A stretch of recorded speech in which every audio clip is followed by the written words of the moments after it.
Assalamualaikum warahmatullahi wabarakatuh. Selamat pagi semuanya. Jadi saya dan kelompok saya ingin mempresentasikan efek media massa. Efek media massa. Secara teoritis, media massa memiliki fungsi sebagai saluran informasi, saluran pendidikan, dan saluran hiburan. Namun pada kenyataannya, media massa memberi efek lain di luar dari fungsinya tersebut. Efek media massa tidak hanya dapat mempengaruhi sikap seseorang, namun dapat pula mempengaruhi perilaku. Bahkan pada tataran yang lebih jauh, efek media massa dapat mempengaruhi sistem-sistem sosial maupun sistem budaya masyarakat.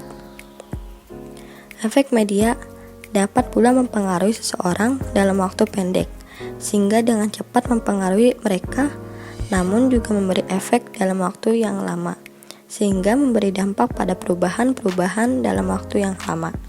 Hal tersebut karena efek media massa terjadi secara disengaja, namun juga ada efek media yang diterima masyarakat tanpa disengaja. Dennis M. Sequel menjelaskan bahwa efek media massa memiliki tipologi yang terdiri dari 4 bagian besar, yaitu: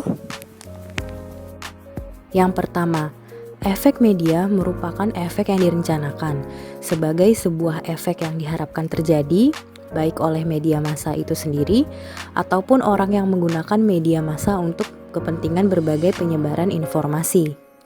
Kedua, efek media massa yang tidak direncanakan atau tidak dapat diperkirakan sebagai efek yang benar-benar di luar kontrol media, di luar kemampuan media ataupun orang lain yang menggunakan media untuk penyebaran informasi melalui media untuk mengontrol terjadinya efek media massa. Ketiga, efek media massa terjadi dalam waktu pendek, namun secara cepat, instan, dan keras mempengaruhi seseorang atau masyarakat. Keempat, efek media massa berlangsung dalam waktu yang lama, sehingga memengaruhi sikap-sikap adopsi inovasi, kontrol sosial, sampai dengan perubahan kelembagaan dan persoalan-persoalan perubahan budaya. Selanjutnya ada efek media terencana. Efek media massa yang dapat direncanakan bisa terjadi dalam waktu yang pendek atau waktu yang cepat, tetapi juga bisa terjadi dalam waktu yang lama. Efek media massa yang dapat direncanakan dan terjadi dalam waktu yang cepat yaitu seperti propaganda, respons individu, kampanye media, news learning, pembingkaian berita, dan agenda setting.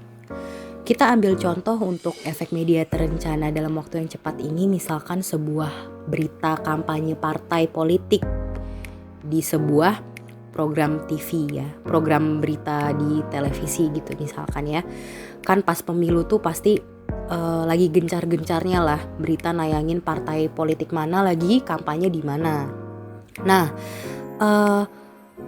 berita kampanye tersebut tuh udah di framing sedemikian rupa, bener-bener framingnya tuh udah diatur, terus juga strukturnya udah diatur sedemikian rupa dengan tujuan agar memberikan efek yang nantinya sama dengan efek yang direncanakan gitu loh.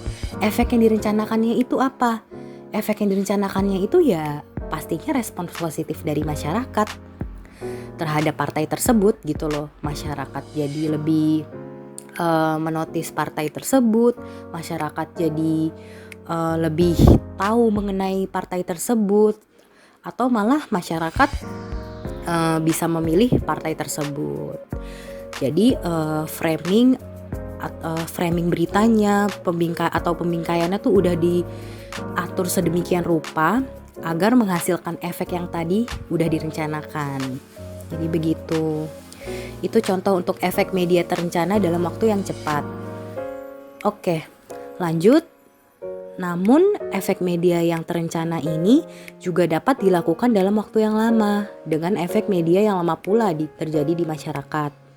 Dengan pemberitaan yang direncanakan oleh media, maka media dapat merencanakan terjadinya sebuah difusi dalam berbagai objek pembangunan di masyarakat.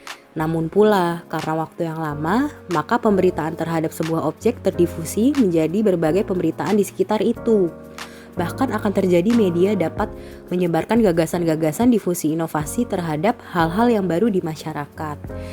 Nah, untuk efek media terencana dalam waktu yang lama ini kita bisa ambil pemberitaan tentang COVID-19 ya. Udah beberapa bulan ini kan kita menghadapi wabah COVID-19 kan, dimana semua portal berita, mau baik online, di TV, di radio, di koran, pasti ngebahasnya tentang COVID semua kan. Salah satunya saya ambil dari berita itu ya, pernyataan WHO soal katanya virus corona tuh tidak bisa hilang. Nah, berita tersebut itu menimbulkan efek yang lama gitu loh, efek terencana yang lama di masyarakat. Efeknya tuh apa sih? Ya efeknya tuh mengajak masyarakat agar bisa berdamai dengan keadaan kayak gini gitu loh, biar bisa beradaptasi dengan keadaan seperti ini gitu loh, dimana katanya virus corona tidak bisa hilang. Nah, berdamai dan beradaptasinya tuh kayak gimana? Ya dengan mengubah gaya hidupnya lagi gitu loh. Jadi mengubah gaya hidup masyarakat. Mungkin yang tadinya gak terlalu perhatiin soal kesehatan dan kebersihan, jadi lebih aware lagi soal hal-hal tersebut gitu loh. Nah, jadi karena pemberitaan soal pernyataan WHO tentang virus corona gak bisa hilang ini menimbulkan efek yang dalam waktu yang lama gitu loh. Dan terciptanya gagasan-gagasan difusi inovasi terhadap hal-hal yang baru di masyarakat. Nah itu gagasan-gagasan barunya ya masyarakat jadi hidup lebih sehat gitu loh, jadi lebih aware lah sama kesehatan mereka gitu loh. Jadi mungkin yang tadinya gak terlalu memperhatikan jadi lebih memperhatikan, yang tadinya suka berkumpul-kumpul jadi lebih menerapkan social distancing. Nah jadi efek terencananya tuh seperti itu, yang dalam waktu yang lama. Efek media tidak terencana. Efek media tidak terencana yaitu efek yang terjadi dalam kondisi tidak dapat diperkirakan dan tidak dapat dikontrol. Efek media tidak terencana dapat berlangsung dalam dua tipologi. Pertama, terjadi dalam waktu cepat. Efek ini terjadi merupakan tindakan reaksional terhadap pemberitaan yang tiba-tiba mengagetkan masyarakat. Contohnya, aksi penduduk Banser di kantor redaksi Jawa Pos di Surabaya. Pemberitaan semacam ini tanpa disadari oleh media massa akan menimbulkan reaksi individu yang merasa dirugikan, kelompok merasa dikecewakan, bahkan bisa terjadi tindakan kekerasan. Yang kedua, itu terjadi dalam waktu lama. Pemberitaan tentang kekerasan dan kriminal misalnya seperti draft hukum, tikam, patroli, dan sebagainya. Sekilas dalam waktu pendek tidak bermasalah. Orang yang menonton secara tidak langsung melakukan tindakan melanggar hukum yang dilihatnya di televisi dan media massa lainnya. Namun dalam waktu yang lama, tanpa disadarinya, acara-acara semacam itu akan menciptakan jalan keluar yang tak dikehendaki oleh dirinya sendiri. Nah, efek media massa ini akan menciptakan peta analog mengenai jalan keluar dari masalah yang dihadapinya. Contohnya seperti jika seseorang terkena musibah, maka dengan gampang ia menghabisi hidupnya. Jadi efek pemberitaan media ini akan menjadi peta analog yang tidak direncanakan atau di luar skenario media massa itu sendiri. Dari tingkat tahapan kekuatan dan kerusakan sosial yang diakibatkan oleh efek media massa, maka dapat dijelaskan bahwa kerusakan sosial akibat efek media massa ini sebagai berikut. Yang pertama, itu efek merusak yang paling mudah terjadi adalah pada tatanan fisik dan perilaku individual atau perilaku organisme yang berdampak pada perilaku kelompok dan masyarakat. Efek ini terlihat dengan berbagai perilaku mulai dari perilaku menolak, menahan diri, sampai dengan perilaku menerima. Ada juga efek emosional seperti ketakutan, fobia, sampai dengan efek melawan.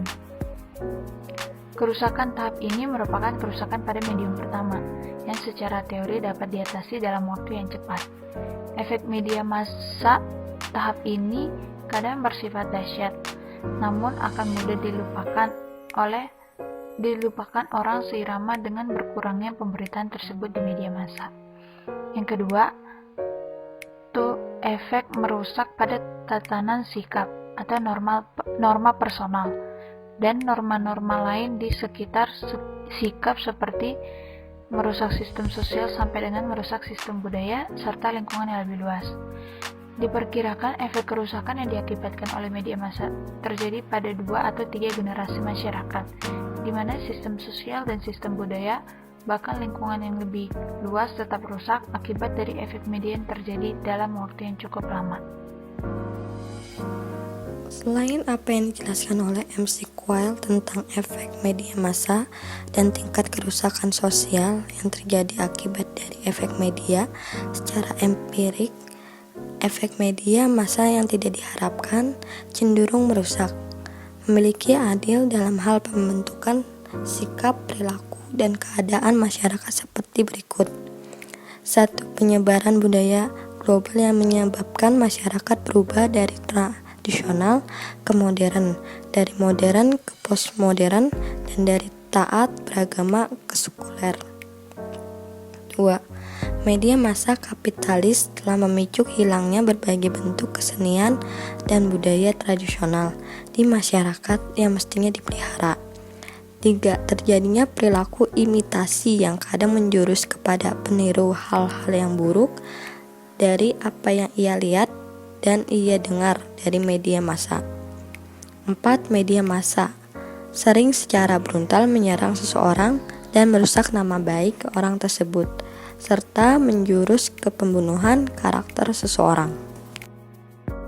Kelima, persaingan media massa yang tidak sehat menyebabkan media massa mengorbankan idealismenya dengan menyajikan berbagai pemberitaan yang justru menyerang norma-norma sosial, sehingga menyebabkan terciptanya perilaku pelanggaran norma sosial, bahkan terciptanya perilaku disorder.